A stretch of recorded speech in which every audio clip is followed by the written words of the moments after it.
Alhamdulillahi Rabbil Alamin. Wassalatu wassalamu ala ashrafil mursalin Nabiyyina wa maulana Muhammadin wa ala alihi wa sahbihi ajma'in. Wa ashhadu an la ilaha illallah wahdahu la syarikalah. Wa ashhadu anna Muhammadan abduhu wa rasuluh. Sallallahu alaihi wa ala alihi wa sahbihi wa man tabi'ahum bi ihsanin ila yaumiddin.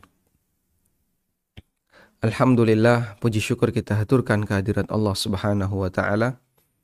Di kesempatan pagi hari ini kembali kita melanjutkan kajian dengan membaca buku Fikih Bermadhab. Dan insya Allah yang akan kita baca masih berkaitan dengan masalah fatwa. Poin yang ke-9 yaitu jangan banyak bertanya, di halaman 267. Coba kita baca keterangan yang ada di buku Fikih Bermadhab. Barangkali standar yang terjadi antara kita dengan apa yang ada di zaman sahabat itu berbeda dalam masalah kaidah tentang larangan untuk banyak bertanya. Allah Subhanahu wa Ta'ala melarang para sahabat untuk banyak bertanya dalam masalah agama. Sebab tindakan itu justru akan semakin memberatkan syariat bagi mereka, bagi umat. Karena ketika syariat itu turun, maka itu tidak hanya berlaku bagi mereka, tapi juga berlaku bagi generasi setelah mereka. Dan ketika banyak bertanya itu terjadi, bisa jadi jika ada orang itu banyak bertanya, bisa jadi itu menjadi sebab, ya. Menjadi sebab Allah turunkan perintah yang baru, atau Allah Subhanahu wa Ta'ala memberikan larangan yang baru. Kita tahu seperti yang terjadi pada Bani Israel. Ketika Nabi Musa alaihissalatu wassalam memerintahkan kepada mereka agar menyembelih sapi. Kemudian mereka mengatakan, bertanya lagi, sapi yang kayak gimana? Dikasih tambahan batasan. Warnanya yang seperti apa? Ditambahi lagi keterangan warna. Yang seperti apa sih sapi itu? Ada batasannya lagi. Jadi dibuatlah sapi dengan batasan yang sangat ketat gara-gara mereka banyak bertanya. Meskipun mereka berhasil untuk menyembelihnya. Namun Allah katakan, فَذَبَحُوهَا وَمَا كَادُوا يَفْعَلُونَ. Mereka berhasil menyembelihnya meskipun hampir saja mereka tidak mampu untuk melakukannya. Gagal untuk menyembelihnya. Sehingga di sini kita sebutkan, karena terkadang Allah Ta'ala menurunkan syariat disebabkan latar belakang adanya pertanyaan dari sahabat. Allah Subhanahu wa Ta'ala berfirman, Ya ayyuhalladzina amanu la tas'alu an asya'a in tubdalakum tasu'kum. Wahai orang-orang yang beriman, janganlah kalian bertanya tentang sesuatu in tubdalakum, yang kalau itu dinampakkan kepada kalian, tasu'kum, itu justru akan memberatkan kalian. Wa in tas'alu anha hina yunazzalul Qur'anu tubdalakum, dan jika kalian bertanya tentangnya ketika yunazzalul Qur'an, Al-Qur'an masih diturunkan, Nabi SAW masih hidup, sehingga wahyu masih turun, tubdalakum, maka akan ditampakkan kepada kalian. Sehingga pertanyaan itu menjadi sebab adanya syariat yang baru. Afallahu anha wallahu ghafurun halim. Banyak yang Allah ampuni dan Allah Maha Pengampun, lagi maha lembut dengan hambanya. Qad sa'alaha qaumun min qablikum. Sungguh kaum sebelum kalian, terutama Bani Israel, telah banyak bertanya, thumma asbahu biha kafirin, kemudian mereka jadi kafir. Setelah minta ini dikasih, setelah dikasih jadi kafir. Yang awalnya mungkin mereka merasa mengeluh, kok jadi berat. Akhirnya ketika merasa keberatan, mereka jadi kafir. Waliyadzubillah. Berawal dari banyak bertanya yang dilakukan oleh mereka. Namun Masya Allah, kejadian itu memang sudah ada di zaman sahabat, tapi Allah maafkan. afallahu anha. Allah memaafkannya. Dan ketika Allah memaafkan, Allah tidak wujudkan pertanyaan itu sebagai tambahan syariat. Karena Allah maafkan. Ada di surat Al-Maidah ayat 101 dan 102. Dalam riwayat dari Ibnu Abbas radhiyallahu anhuma, beliau menceritakan sababun nuzul dari ayat ini. Kana qaumun yas'aluna Rasulullah sallallahu alaihi wasallam istihza'an. Dulu ada beberapa orang yang banyak tanya kepada Nabi sallallahu alaihi wasallam dengan cara guyon. Banyak orang yang bertanya kepada Nabi sallallahu alaihi wasallam dengan cara guyon. Fayaqulu rajul man abi. Lalu ada orang yang bertanya, "Ya Rasulullah, siapa nama bapakku?" Wa yaqulu rajul, dan ada orang yang bertanya, "Tadillu naqatuhu." Ya Rasulullah, onta dia hilang, di mana tempatnya? Aina naqati, di mana ontaku? Pertanyaan-pertanyaan yang enggak penting. Sehingga orang bertanya tapi enggak serius. Fa anzalallahu fihim hadhil ayah. Maka Allah turunkan kepada mereka hadhil ayah, ayat ini. Dan sampai dulu bahkan Allah jadikan sebagai syarat. Kalau mau konsultasi dengan Nabi SAW, maka orang itu harus sedekah dulu. Coba kita buka firman Allah di surat Al-Mujadilah. Dulu ada kewajiban harus sedekah kalau mau konsultasi dengan Nabi SAW. Baik.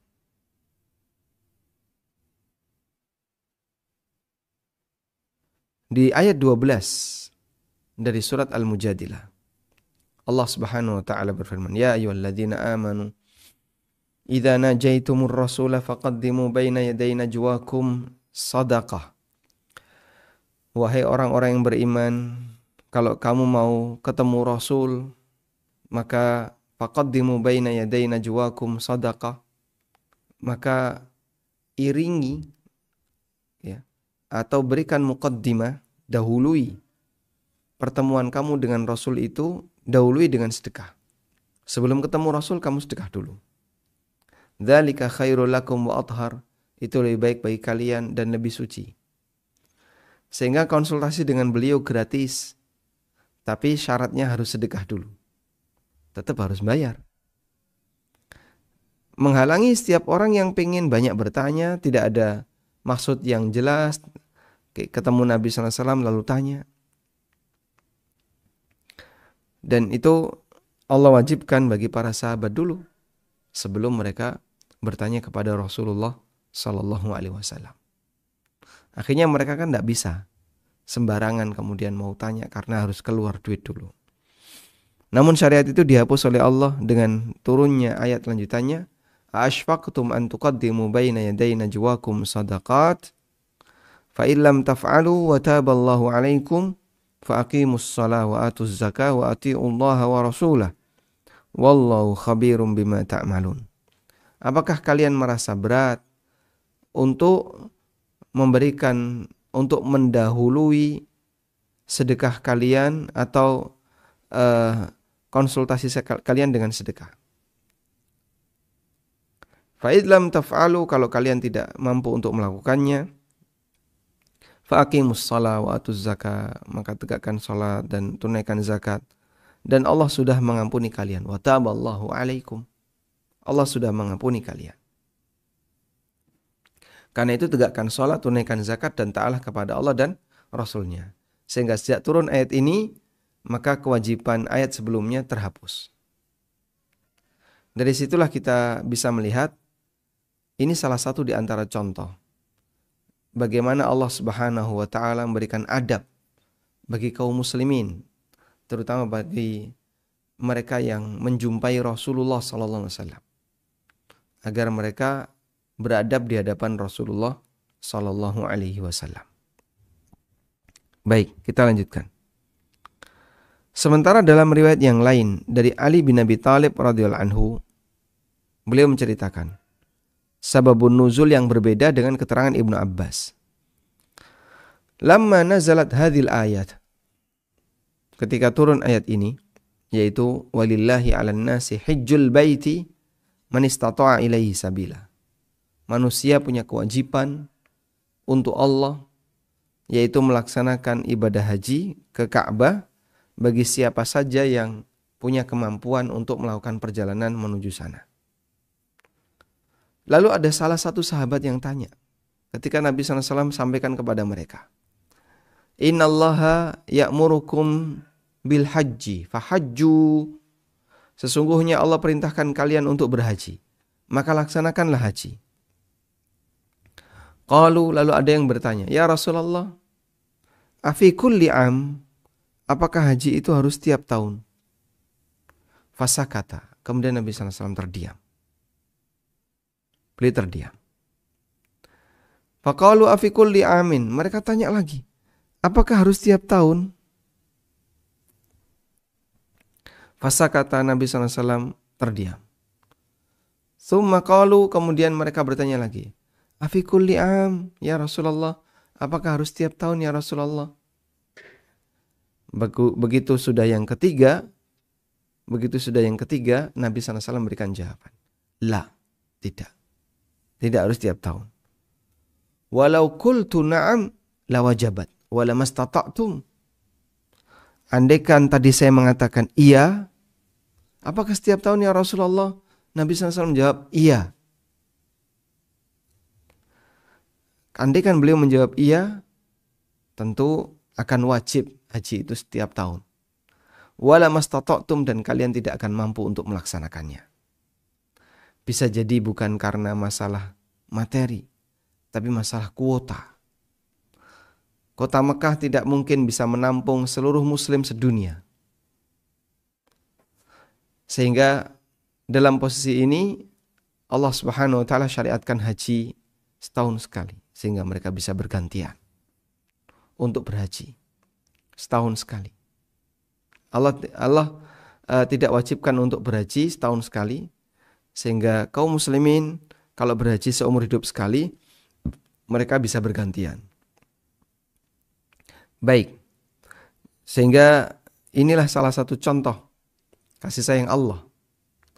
Bagaimana Allah Subhanahu wa taala afallahu anha. Allah memaafkan orang yang banyak bertanya tadi.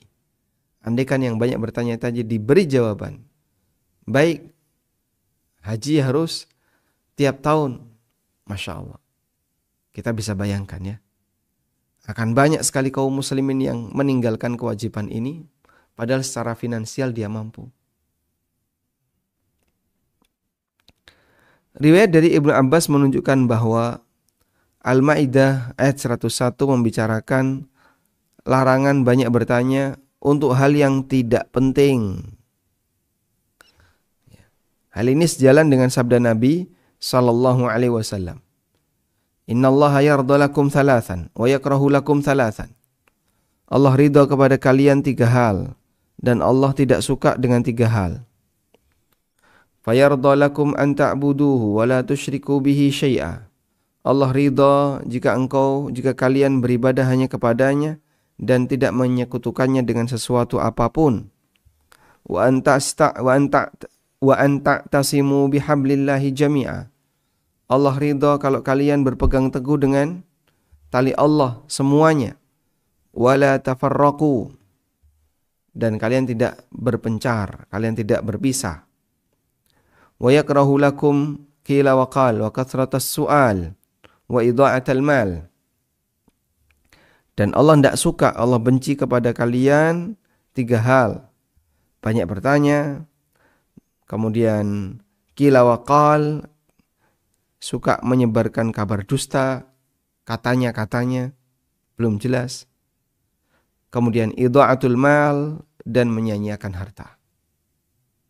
Masya Allah. Dan kita lihat dalam potongan hadis tadi, yang bagian pertama, Allah Ta'ala ridha 3 hal. Nabi SAW menyebutkan 3 hal itu isinya 2 tapi gandeng. Pertama, beribadah kepada Allah semata dan tidak menyekutukannya. Berikutnya adalah berpegang teguh dengan tali Allah dan tidak keluar darinya. Wala tafarraqu, dan janganlah kalian berpencar darinya. Jadinya isinya 4. Padahal yang dicintai oleh Allah ada 3. Yang diridai oleh Allah 3. Maka kita bisa buat 2 yang pertama ini satu kesatuan.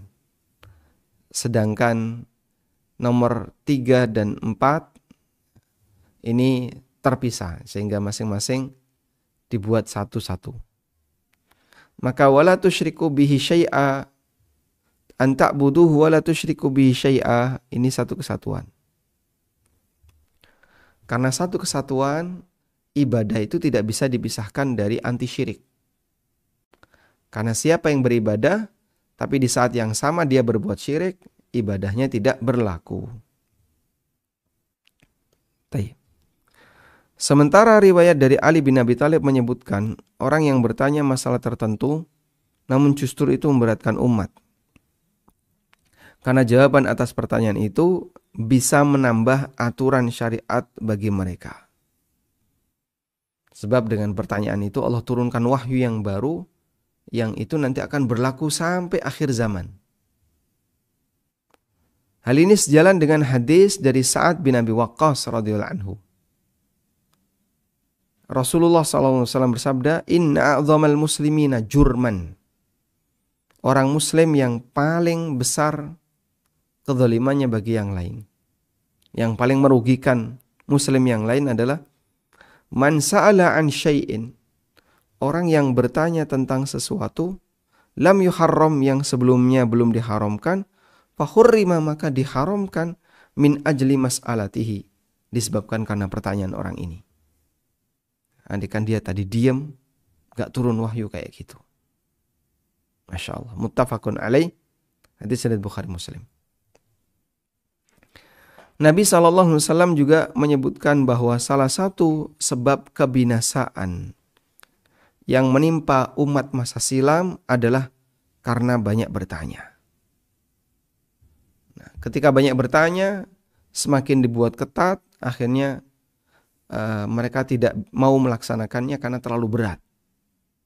Nabi SAW mengingatkan, Dharuni ma taraktukum, biarkan apa yang aku tinggalkan untuk kalian. Sehingga jangan ditambah-tambahi, jangan dikurangi.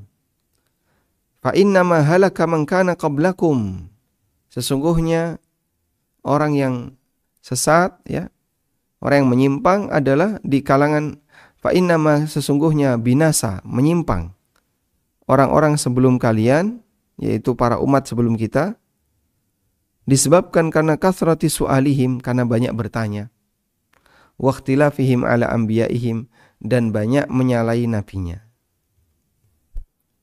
Karena banyak bertanya dan banyak menyalahi nabinya, sehingga nabinya perintahkan A, mereka beloknya ke B.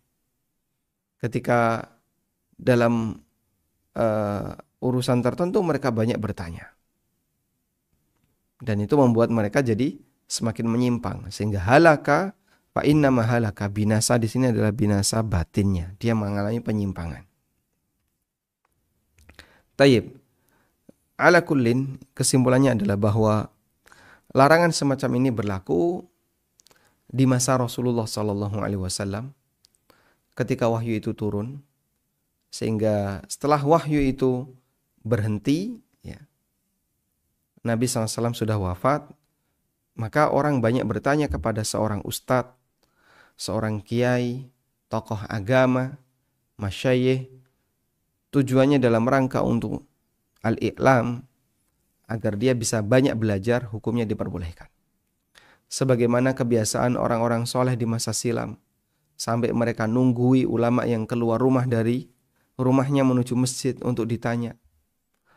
Sampai di antara mereka ada yang tidur di depan rumah gurunya, dan aneka kebiasaan baik yang dilakukan oleh orang masa silam. Maka boleh banyak bertanya dalam rangka untuk mencari tahu kebenaran, sementara larangan ini hanya berlaku di zaman ketika wahyu itu masih memungkinkan untuk turun. Wallahu a'lam. Ibnu Abbas radhiyallahu anhu itu kan terkenal sebagai sahabat yang cerdas. Dan banyak orang mengakui sejak masa beliau, sejak masa silam. Maka ketika Ibnu Abbas ditanya, "Bimadza tanalul ilma?" Dengan cara apa, wahai Ibnu Abbas, Anda kok bisa punya banyak ilmu? Kemudian Ibnu Abbas mengatakan, "Bilisanin sa'ulin wa qalbin aqul." Dengan lisan yang banyak bertanya dan hati yang selalu berpikir. Sehingga Ibnu Abbas meskipun beliau junior tapi hadisnya banyak.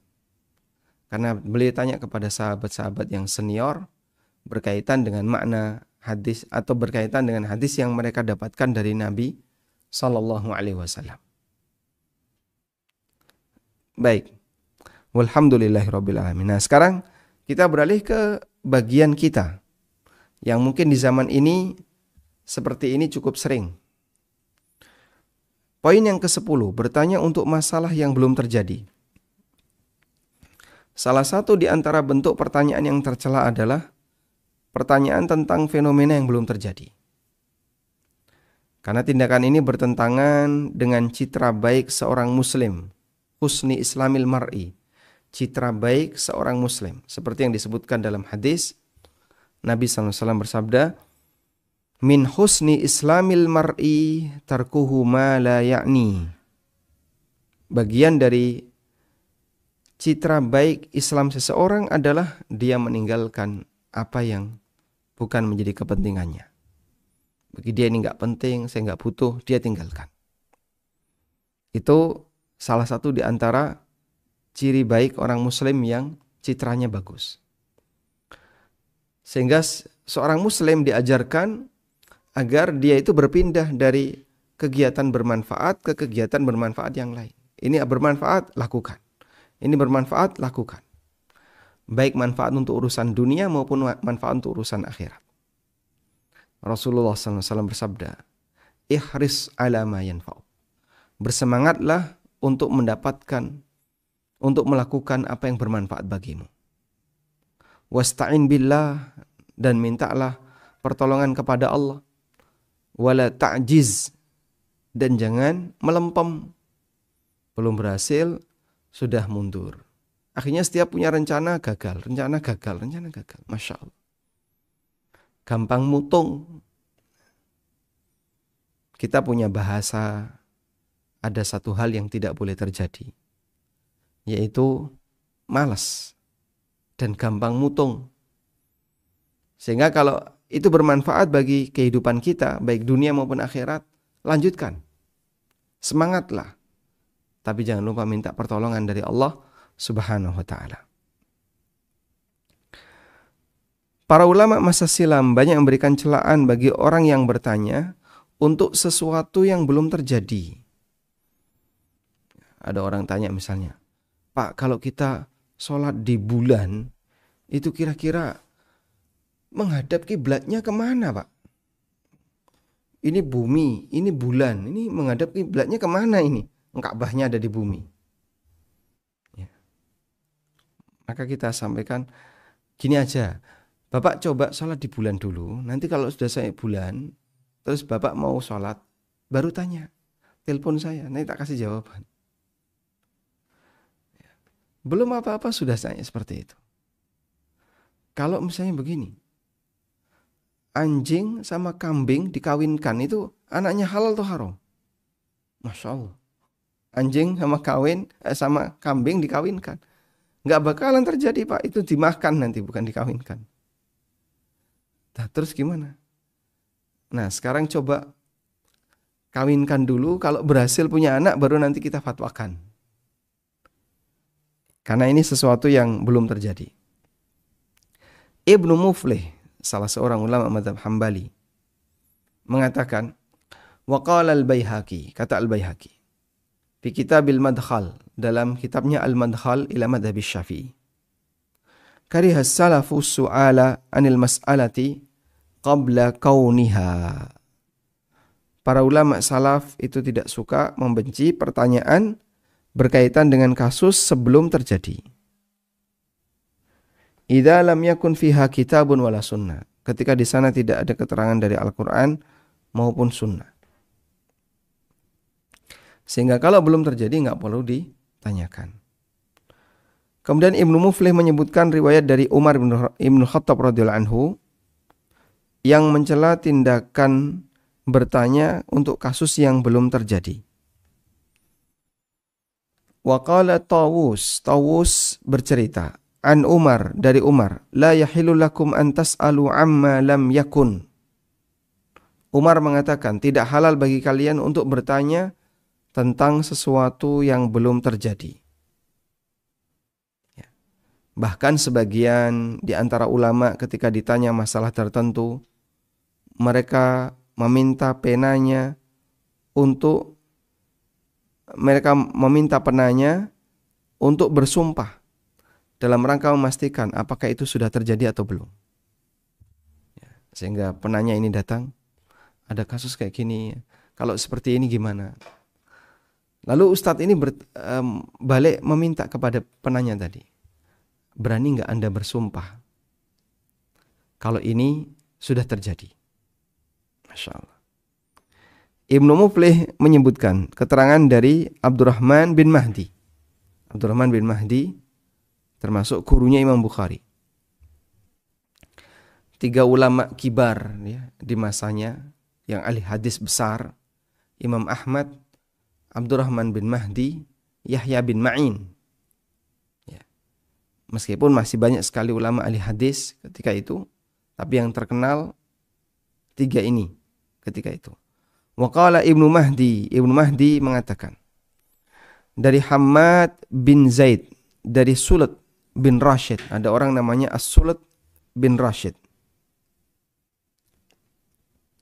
Qala, Sulat bin Rashid mengatakan, Sa'altu Tawusan, aku pernah bertanya kepada Imam Tawus, an syai'in, tentang masalah tertentu. Faqala, akana hadha. Lalu Tawus bertanya, ini sudah pernah terjadi? Qultu na'am. Kata Sulat bin Rashid, iya. Fahalafani fahalaftu lahu. Maka beliau minta aku bersumpah dan aku pun menyampaikan sumpah itu di hadapan beliau. Masya Allah. Sampai minta apa? Bersumpah. Statusnya berbeda dengan orang yang bertanya tentang masalah yang sudah dijelaskan dalam Al-Quran maupun hadis. Pertanyaan semacam ini tidak tercela meskipun kejadiannya tidak dijumpai di masyarakat. Misalnya terkait perbudakan. Untuk zaman sekarang kan kita sudah tidak menjumpai. Misalnya bertanya tentang fikih budak, fikih jihad, atau cara pembagian ghanimah, yang itu sudah Allah Subhanahu wa Ta'ala jelaskan dalam Al-Quran. Lalu orang ingin bertanya, minta lebih detail keterangannya dari sunnah Nabi SAW. Silahkan. Karena itu adalah bagian dari ilmu yang harus dilestarikan. Sehingga bertanya tentang sesuatu yang belum terjadi, ada 2 latar belakang. Pertama, karena ingin tahu saja, sehingga nanti jadi wacana. Nah ini nggak boleh, ini tercela. Yang kedua, dalam rangka melestarikan ilmu. Terutama untuk ilmu yang disebutkan dalam Al-Quran maupun hadis Nabi Sallallahu Alaihi Wasallam. Sehingga orang bisa membuat studi kasus untuk keterangan itu yang kira-kira belum terjadi dalam rangka untuk melestarikan ilmu dari Al-Quran dan hadis Nabi SAW. Wallahu alam. 2 poin itu yang bisa kita baca di kesempatan kali ini, dan kita masih punya beberapa poin yang lain berkaitan dengan masalah fatwa, agar kita sebagai seorang muslim ketika meminta fatwa bisa lebih terarah. Demikian, wassallallahu ala nabiyyina Muhammadin wa ala alihi wa sahbihi wasallam. Dengan semakin berkembangnya dakwah yang disampaikan melalui ANB Channel yang diisi oleh Ustadz Aminur Bait, Ustadz Wira Mandiri, Ustadz Ristian Ragil, Ustadz Amir As-Soronji, Ustadz Musa Jundana, Ustadz Muhammad Abu Rifai, dan para asatidzah Jogja lainnya, serta untuk meningkatkan pelayanan kepada kaum muslimin melalui Yayasan Amal Abadi Indonesia yang mengelola lembaga Indonesia Bersih Riba, tim perawat jenazah Al-Baqi, konsultasi zakat dan waris. Insya Allah akan dibangun kantor dan studio ANB Channel yang representatif serta kantor Yayasan Amal Abadi Indonesia. Mari dukung dengan menginfakkan sebagian harta kita melalui Bank Syariah Indonesia atas nama Yayasan Amal Abadi Indonesia dengan nomor rekening 7441998877. Jazakumullah khairan wa barakallahu fikum. Cari produk ANB Store, kaos, merchandise, atau buku. Silakan kunjungi anbstore.id, Tokopedia dan Shopee di ANB Store ID.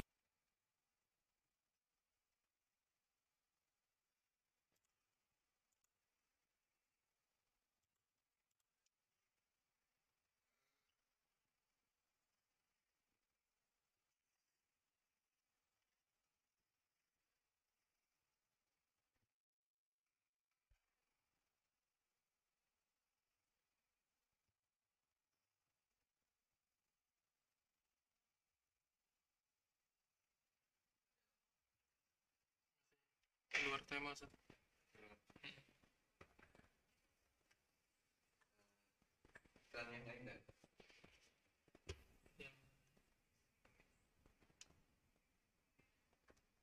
Sekolah NB itu.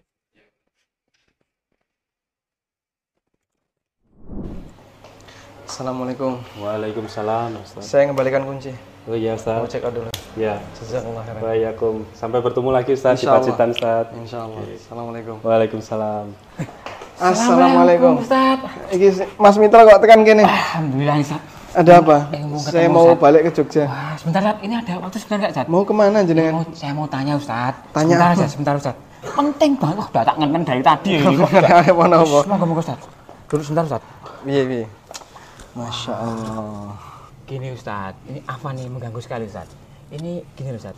Ada yang ingin saya tanyakan itu penting sekali. Gimana? Itu apa rukun dan syarat jual beli, Ustaz? Apa itu horor, Ustaz? Goror, Apa itu tahubut, Ustaz? takobut. Nah, ini kan saya mau jualan online, Ustaz. Hmm. Apa hukumnya jual beli di marketplace? Hmm. Terus dropshipper, reseller. Nah, terus yang terakhir, Ustaz, saya ini yang tanyakan tentang kemarin saya gimana, Ustaz? Ngitungnya itu punya asetnya itu gimana, cara ngitungnya itu gimana, Ustaz? Masya Allah. Sudah ini. Ya, sudah, Sudah. cukup, Ustaz. Ini pertanyaannya Mas Mitra harus dijawab 7 hari 7 malam. Walah, kok suwe men, Ustaz? Dan jenengan tanyanya banyak sekali. Padahal itu semuanya sudah kami bahas. Terus gimana? Atau gini aja, Mas Mitra coba ikut program yang diselenggarakan oleh ANB, namanya Sekolah Muamalah ANB. Nanti Mas Mitra bisa buka sekolahanb.com. Insya Allah semua materi tadi ada, mulai rukun jual beli, kemudian tentang takobo, tentang hak khiyar, tentang jual beli di marketplace, tentang dropshipping. Yang Mas Mitra tanyakan tadi ada semua di sana. Alah, kok dadak suruh sekolah, Ustaz? Lah, saya udah dari dulu sekolah. Loh, Terus yang saya- namanya belajar itu nggak ada ujung usia. Kita belajar sampai mati. Oke, anggo ujian barang itu nanti. Ya enggak apa-apa, ujian kok wedi. Alah, nek bijine elek, Ya ora apa-apa, tidak. Ustaz, Enggak dapat piagam juga enggak apa-apa. sekolah sih yang bayar lagi itu nanti, Ustaz. Bayar. Waduh, mbok saya digratiskan. Oh, Tertarik baik. Itu nanti. Kalau Mas Mitra cari program gratis, nanti akan ada program beasiswa bagi yang tidak mampu. Nah, Mas Mitra kalau punya aset kayak gitu mosok tidak mampu. Senengannya mau golek gratisan. Jane ya sedekah sedikit-sedikit enggak apa-apa loh, saya digratiskan. sama- Sedekah untuk orang kaya enggak apa-apa ya. Enggak, Ustaz. Gampang insyaallah. Siap. Terima kasih, Ustaz. Siap. Bedakan, Ustaz, nggih. Nggih, saya duluan nggih. Nggih, monggo, Ustaz. Assalamualaikum. Waalaikumsalam, Ustaz. Ustaz, sebentar. Piye? Ada yang kurang, Ustaz. Ada Apa yang kurang. meneh? Sebentar, Ustaz, sini, Ustaz. Ada yang kurang. Heh. Kita selfie dulu, Ustaz. Oh, Buat selfie. kenangan, buat Betul. kenangan. Nah, senyum, Ustaz. Kayak bebas, Ustaz. Kayak bebas. Nah, gini, Ustaz. Nah, Iki apa ini? sudah, Ustaz. Sudah. Terima kasih, Ustaz. Assalamualaikum. Waalaikumsalam. Alhamdulillah. Silahkan bagi Anda yang mau menyampaikan sesuatu. Assalamualaikum Ustaz. Waalaikumsalam warahmatullahi. Silakan, Pak. Ini Ustaz, di depan rumah itu saudara juga itu kan mau ada pesta pernikahan tuh. Ada apa, Pak? Di situ kan pesta pernikahan. Pesta pernikahan, baik. Nah, di situ kan nanti ada, kalau yang saya dengar sih ada musik juga, terus laki-laki dan perempuan juga nggak dipisah lah, tamu-tamu gitu. Itu kan ngasih saudara juga tuh. Sebatas mana ya saya tuh boleh membantu gitu, atau kita berlepas diri secara total gitu Ustaz ya? Atau cuma cukup bantu awalnya aja bikin tenda atau gimana gitu Ustaz? Iya. Baik. Ustaz. Assalamualaikum warahmatullahi wabarakatuh. Waalaikumsalam warahmatullahi wabarakatuh. Barakallahu fiik. Tayyib. Itulah salah satu di antara tantangan ketika kita berada di masyarakat ya. Karena kita ketika tinggal di sebuah daerah tertentu, maka di daerah itu sudah ada tradisi, sudah ada budaya, sudah ada tetangga yang tidak semuanya kenal agama. Dalam waktu tertentu kadang mereka melakukan kegiatan yang kegiatan itu masih berselip di sana ya. Masih tercampur di sana dengan hal-hal yang melanggar aturan. Ya, seperti campur baur laki perempuan dalam posisi mereka terbuka auratnya. Kemudian ada banyak musik dan seterusnya. Lalu bagaimana solusi kita sebagai tetangga atau bahkan ada hubungan kerabat? Kalau kemudian Anda tidak membantu sama sekali, itu bisa menyebabkan ketegangan. Maka yang bisa kami sarankan adalah fattaqullaha mastata'tum. Bertakwalah kepada Allah semampunya. Anda bisa bantu untuk hal yang mubah seperti pengadaan makanan, misalnya pembelian bahan-bahan atau ikut bantu masak. Atau yang kedua adalah untuk hal mubah lainnya, misalnya nata meja. Karena selama itu bagian yang mubah, insya Allah tidak masalah. Wallahu a'lam. Baik, silakan. Assalamualaikum Ustaz, izin bertanya, Waalaikumsalam warahmatullahi. bagaimanakah hukum jualan mainan anak-anak Ustaz? Yang kebanyakan produknya mainan itu ada musiknya Ustaz. Jazakallahu khairan. Masya Allah. Baik, saya coba turunkan dari keterangan yang pernah disampaikan oleh Syekh Saleh Al-Syekh hafizahullah ta'ala. Jadi ada banyak produk di tempat kita yang produk itu bercampur dengan hal terlarang. Misalnya apa? Di sini ada gambar, bahkan gambar aurat. Lalu ada musik yang kita meyakini bahwa musik ini termasuk sesuatu yang terlarang misalnya dalam agama. Terus bagaimana ini? Nah, nanti yang jadi acuan adalah niat utama jual belinya. Ini jadi acuan ini, niat utama jual beli. Orang beli sabun, kan ada gambar auratnya tuh. Niatnya apa? Sabunnya atau gambarnya? Saya mau koleksi gambar bungkus sabun. Wah, itu bahaya. Orang beli sampo, pasti ada gambar auratnya. Meskipun ada juga yang nggak ada ya. Beli sampo ada gambar auratnya. Beli minyak gosok ada gambar auratnya. Beli apa lagi mas? Sehingga ada hal-hal yang kita sebenarnya tidak butuh gambar itu. Tapi di bungkusnya ada gambar aurat. Terus bagaimana begini? Yang kayak gini. Niat utama Anda membeli barang itu apa? Ya sabunnya, samponya, koran misalnya. Saya pengen baca berita. Misalnya seperti itu. Meskipun di koran ada banyak sekali gambar aurat. Aurat tanpa atau koran tanpa aurat itu kira-kira terbit tahun berapa? Bulan apa, tahun berapa? Nah yang seperti itu lihat niat utama. Musik juga sama ya. Kita punya dilema misalnya, ini mainan anak-anak, tapi kalau dinyalain mengandung musik. Dan Anda nyeting ganti itu tidak bisa. Ini juga kembali kepada kaidah yang sama. Niat utama saat jual beli. Saat jual beli itu mainannya atau musiknya? Kurang lebih contoh seperti itulah yang perlu diperhatikan oleh seseorang pada saat dia menjual sebuah produk yang dalam produk itu ada hal terlarang namun include dan disisihkan nggak bisa, dipisahkan nggak bisa. Kembali kepada niat utamanya. Wallahu a'lam. Baik, silakan. Assalamualaikum Ustadz. Waalaikumsalam warahmatullah. Silakan Bapak. Ya, alhamdulillah. Semoga Ustadz dan seluruh teman-teman dari Niaga TV dalam lindungan Allah Subhanahu wa taala. Barakallahu fikum. Walakum amin walakum bimithli.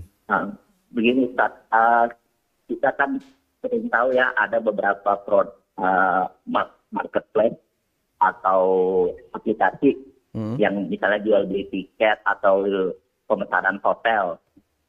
Itu kan kadang-kadang dia memberikan poin gitu kan, Ustadz, kita belanja sekian ada poin sekiannya gitu. Nah poinnya itu kan kadang-kadang nanti bisa dimanfaatkan kepada transaksi kita selanjutnya gitu loh, ya kan. Nah gimana hukumnya kita memanfaatkan poin tersebut Ustadz, boleh apa enggak ya? Baik, ketika Bapak beli saldo harus mengendap dulu atau tidak? Tidak Ustadz. Tidak, baik. Taib. Baik, jadi pada saat kita membeli sesuatu lalu dikasih hadiah, itu boleh atau tidak? Kita beli, lalu diberi hadiah. Boleh nggak seperti ini diterima? Jawabannya boleh. Jangankan hadiah, diskon juga boleh. Diskon bisa potongan harga, bisa cashback, termasuk juga hadiah. Tidak ada masalah. Selama tidak melibatkan akad utang. Kalau melibatkan akad utang, di mana konsumen harus ngutangi dulu pihak penjual, lalu penjual nanti akan memberikan hadiah bagi konsumen karena sudah menghutangi, maka itulah riba. Tapi kalau dapat poin, tidak harus saldo dulu mengendap, tidak harus ada saldo yang mengendap, artinya tidak harus memberi utang dulu, maka insya Allah hadiah semacam ini hukumnya boleh. Sehingga poin itu dikumpulin lalu nanti dipakai untuk transaksi, silahkan. Wallahu a'lam. Baik, silakan. Assalamualaikum Ustadz. Waalaikumsalam warahmatullahi. Bagaimanakah kalau dalam satu taklim orang bertanya sesuatu yang sudah dia ketahui dengan maksud untuk memberi pengetahuan kepada temannya yang lain yang belum tahu karena dia sendiri tidak mampu menyampaikan dengan baik. Itu bagaimana ya Ustaz? Baik. Salah satu di antara pelajaran dari hadis Jibril. Jibril datang kepada Nabi SAW dalam wujud manusia dan dilihat oleh para sahabat. Tapi mereka nggak kenal ini siapa. Mendekat kepada Nabi SAW. Lalu Jibril bertanya kepada Rasulullah SAW, "Akhbirni anil Islam." Tolong jelaskan kepadaku apa itu Islam. Jelaskan kepadaku apa itu iman.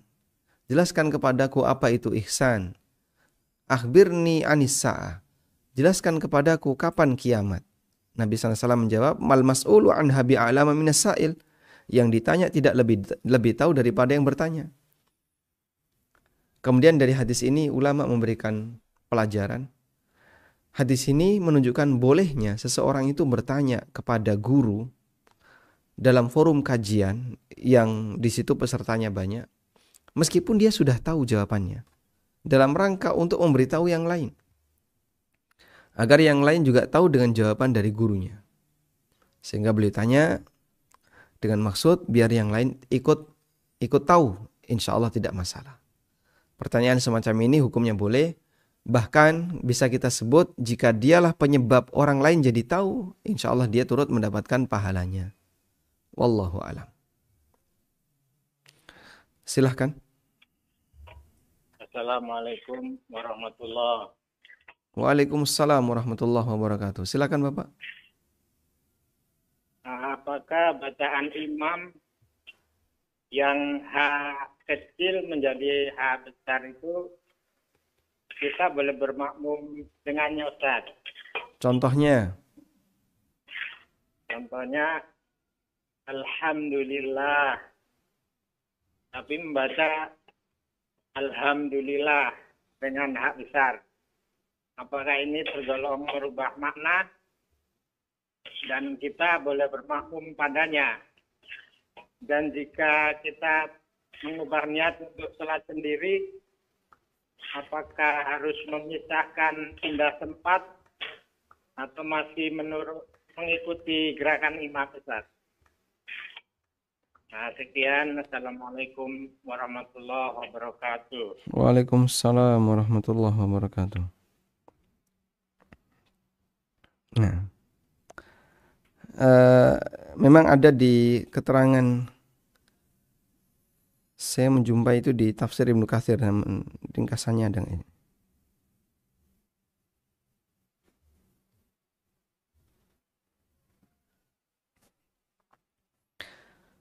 Taib. Jadi ketika dibaca dengan ha, ya, alhamdulillah, dibaca dengan alhamdulillah, maknanya begitu jauh, ya.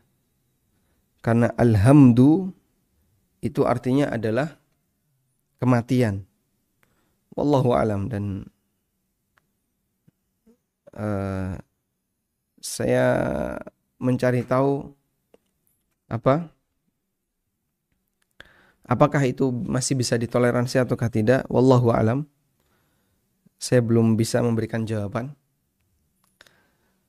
Karena kesalahan ini cukup dominan dan itu sensitif. Artinya perbedaan tipis antara hak dengan hak bagi orang yang belum terbiasa untuk membaca dengan fasih. Alhamdulillah, alhamdulillah, alhamdu, mirip. Padahal yang satu lebih ke hak, yang satu ke hak. Hak biasanya ketika terbaca maka tidak tertahan. Namun pada saat orang itu membaca, kadang dia menjadi huruf di pangkal leher karena berdekatan makhrajnya. Wallahu alam. Kalau ditanya apakah sholatnya batal atau tidak, saya tidak berani menjawab. Mungkin Bapak bisa bertanya kepada ustadz yang lain yang lebih senior.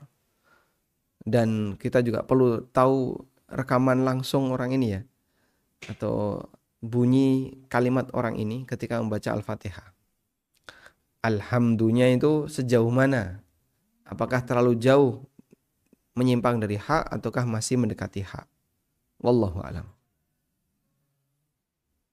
Baik, silakan. Assalamualaikum. Waalaikumsalam warahmatullahi. Barakallahu fiik, Ustaz. Barakallahu fiik. Silakan. Ini Ustaz, karena sajadah yang ada banyak, Ustaz. Gimana? Sajadah Jaga. yang ada, ya. Sajadah. Sajadah. Yang ada gambarnya. Ya, yang ada gambar katanya. Ada gambarnya, ya. Ka'bahnya. Gambar, ya, Ka'bahnya. Itu kan kalau anak sudah sholat subuh itu kan sering rebahan. Boleh nggak ditidurin, Ustaz?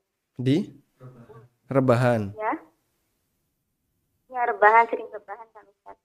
Bagaimana hukumnya kalau ditidurin? Boleh apa enggak? Baik. Itu, dan yang kedua, ini di sini sering kebanyakan orang itu kalau baca sholawat itu dangdutan dan kayak kerawitan itu, Ustaz. Ini gimana, Ustaz? Sudah dibilangin ya udah, itu apa kata saya, katanya Ustaz. Katanya di sini yang mengadakan Pak RT-nya, Ustaz. Karena kan bilang gini, Ustaz. Kalau kamu itu masih mengadakan seperti itu, mengganggu ketenangan orang yang sholat, mengganggu ketenangan orang yang istirahat, kamu itu pertanggungan jawabnya sangat berat nanti di padang mahsyar. Itu apa kata saya? Itu katanya PRT-nya Ustadz. Ini bagaimana untuk menyikapinya Ustadz? Jazakallahu khairan. Assalamualaikum warahmatullahi wabarakatuh. Waalaikumsalam warahmatullahi wabarakatuh. Mengenai sajadah yang bergambar Ka'bah, boleh nggak sih dipakai duduk, dipakai alas tidur? Memang ada fatwa yang disampaikan oleh Imam Abdul Aziz bin Baz rahimahullah. Beliau melarang hal ini dalam rangka untuk menghormati gambar Ka'bah tersebut. Ya, meskipun fatwa ini tidak disetujui oleh yang lainnya, dan di sidang Dewan Fatwa ini sempat menjadi salah satu pertanyaan yang nantinya akan dijadikan sebagai produk fatwa. Namun sampai saat ini saya belum dapat produk fatwa itu, sehingga pertimbangan apa saja yang mereka sampaikan terkait antara yang membolehkan dan yang melarang. Tapi kalau kita lihat sajadah di masjid itu rata-rata bergambar masjid. Sajadah yang warnanya hijau sama merah, yang ada mihrabnya. Dan itu diinjak-injak. Itu diinjak-injak. Maka sebenarnya kaum muslimin untuk hal semacam ini tidak hanya terjadi pada Ka'bah, juga terjadi pada sajadah yang ada di masjid dengan gambar mihrab masjid. Wallahu alam, kami minta Anda bersabar. Barangkali nanti kalau ada fatwa yang diterbitkan oleh Dewan Fatwa Al-Irsyad akan lebih komprehensif, lebih nyaman, lebih yakin ya. Meskipun kita perlu sabar kapan fatwa itu akan diterbitkan. Nah, kemudian berkaitan dengan orang yang membaca sholawat sambil karawitan. Karawitan berarti menggunakan musik yang komplit, seperti acara karawitan. Ya, Allah Subhanahu wa taala ajarkan wala talbisul haqqo bil batil, janganlah kalian mencampur adukkan antara kebenaran dengan kebatilan. Apalagi itu dibuat keras-keras yang mungkin akan ganggu tetangga, ganggu orang yang sedang istirahat dan seterusnya. Maka Anda memberikan nasihat itu sudah betul. Masalah dia mau menerima atau tidak, tanggung jawab masing-masing.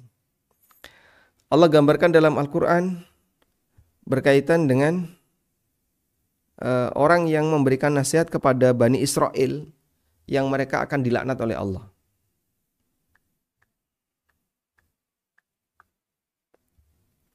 Ada di surat Al-A'raf ayat 164. Wa idh qalat ummatum minhum. Ingatlah ketika ada salah satu orang di antara mereka, lima ta'iduna, mengatakan kepada temannya yang memberikan nasihat. A ini memberikan nasihat kepada B. Nah, B ini seorang da'i yang mendakwai Bani Israel. Lima ta'iduna, kata A kepada B, lima ta'iduna qauman Allahu muhlikuhum au mu'adzibuhum adzaban syadida. Kenapa kamu masih memberikan nasihat kepada orang yang nantinya Allah akan binasakan, dan Allah akan berikan azab kepada dia, azab yang syadidan, yang keras. Qalu, maka orang-orang yang berdakwah tadi mengatakan, ma'dziratan ila rabbikum wala'allahum yattaqun. Ini sebagai ma'dzirah, alasan di hadapan Rabb kalian. Sehingga nanti kalau Allah tanya, di depanmu ada penyimpangan, kenapa kau diam saja? Maka orang ini akan menyampaikan, aku sudah sampaikan. Ya Allah, aku sudah sampaikan, tapi dia tidak bersedia untuk mengikutinya. Artinya dia sudah menggugurkan kewajibannya. Ma'dziratan ila rabbikum. Sehingga kalau Anda melihat penyimpangan, kemudian Anda sudah ngasih peringatan, insya Allah tidak masalah. Wallahu a'lam. Assalamualaikum Ustadz. Waalaikumsalam warahmatullahi. Ustadz biasanya memberikan contoh perhitungan zakat hanya menyebutkan bulan. Apakah artinya memang hanya bulannya yang diperhatikan ya Ustadz, tanpa melihat tanggal jatuh tempo zakatnya? Kalau misalnya haul zakat jatuh tanggal 1, kemudian di tanggal 1 ini ada transaksi yang cukup besar yang bisa mempengaruhi jumlah zakat. yang dihitung apakah saldo di awal malam atau di akhir hari atau bagaimana ya Ustaz? Jazakallahu khairan. Wa jazakallahu khairan. Baik, yang betul memang acuannya bulan. Jadi zakat Anda bulan apa? Bulan Muharram, bulan Safar, bulan Rabiul Awal dan seterusnya. Sehingga jika dia zakat di bulan itu, maka perhitungannya 1 bulan. Artinya begini, Anda dikasih kesempatan ngitung. Deadline-nya kemarin tanggal 5 itulah saya dapat harta 1 nisab. Berarti bulan depan, tahun depan di bulan yang sama, di tanggal 5 Anda hitung. Dan Anda dikasih kesempatan ngitung selama 1 bulan, dikasih kesempatan menyerahkan selama 1 bulan. Dan acuannya adalah bulan. Jadi selama di bulan itu Anda sudah tunaikan zakat, insya Allah jadi zakat yang sah, makbulah, diterima. Bagaimana kalau ada transaksi besar yang itu sangat mempengaruhi keuangan? Nggak ada ruginya kalau Bapak keluarkan zakatnya. Hitung saja karena cuma 2,5%. Gabungkan bersama saldo yang ada, dihitung 2,5%. Dan yakin insya Allah Allah Subhanahu wa ta'ala akan menggantinya. Nabi SAW bersabda, "Ma naqasat sadaqatun min ma'al."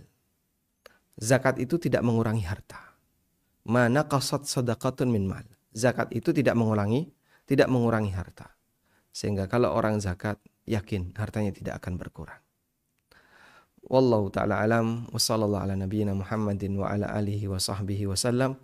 Wa akhiru da'wana anil hamdulillahi rabbil alamin. Wassalamu alaikum warahmatullahi wabarakatuh.